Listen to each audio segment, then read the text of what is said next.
Good morning.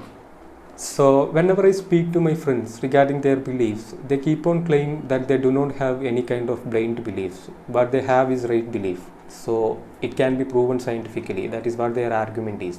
So, in this episode, I am just trying to analyze the differences between blind beliefs and belief. What is a blind belief and what is a right belief? We'll check. Okay, now in terms of Christianity, we'll do it first.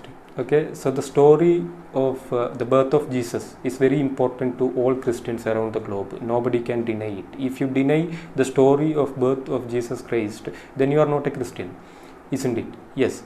Now, what is the story of the birth of Jesus Christ, which is told in, it is told in the Gospel according to Matthew, 1:18 to 25 verses. So Joseph was a common person and Mary was a common lady, and they were engaged. So before they have sexual contact, sexual intimacy, Joseph found that Mary is pregnant.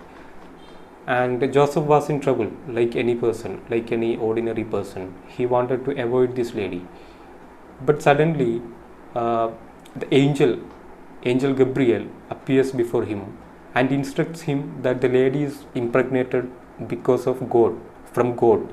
So no need to avoid her. She is actually a virgin. Okay, that is the story of birth of Jesus Christ, which is told in Bible. And if you think in the ways of science, can this story be justified? That's what my question is. No, this story can't be justified at all. Okay, if you believe in this story itself, it's a blind belief.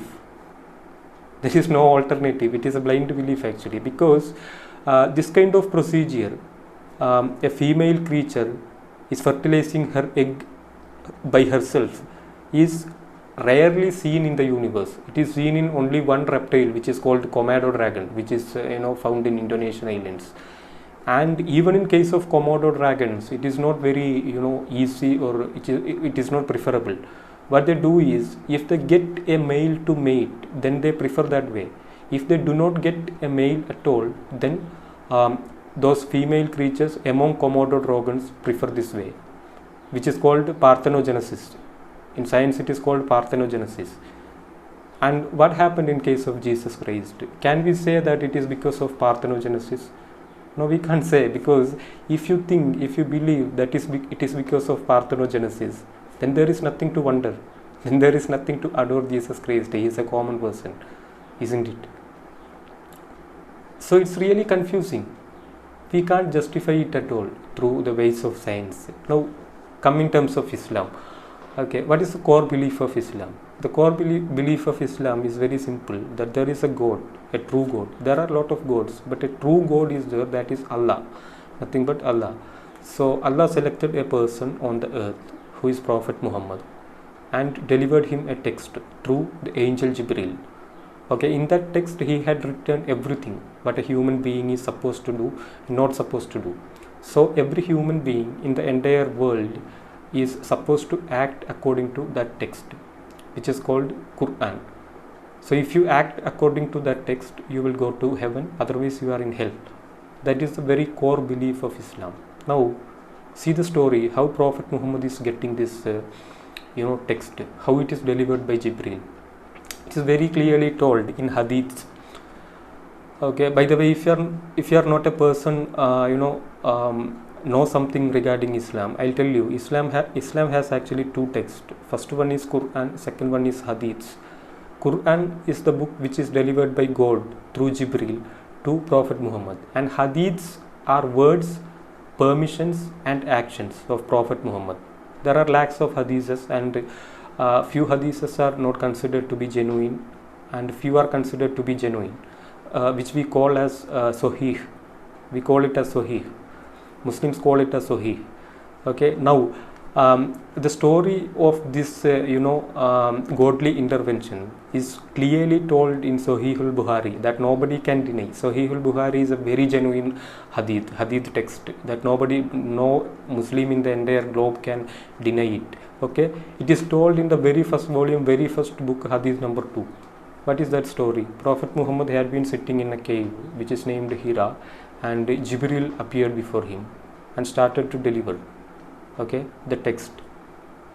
Prophet Muhammad is an illiterate, so he was just listening. He can't write or read. Okay, later Prophet Muhammad recited this holy text to the common people, and after the death of Prophet Muhammad, it was compiled in the form of a text which is called Quran. This is the very basic belief, very core belief of Islam. Okay, now you tell me, can we justify this story scientifically? Can we justify? What is the reason actually?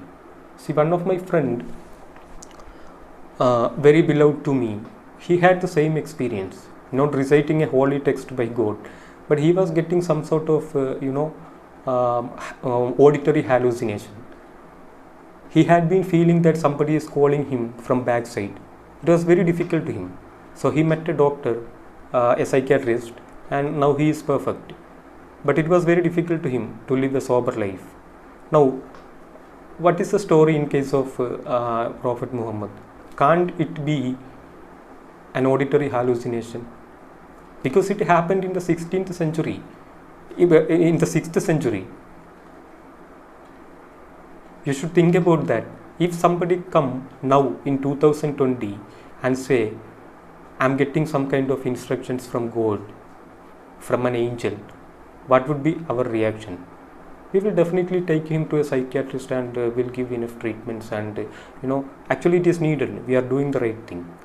But what I want to say is, even though you say we do not believe in blind beliefs, we have only perfect beliefs.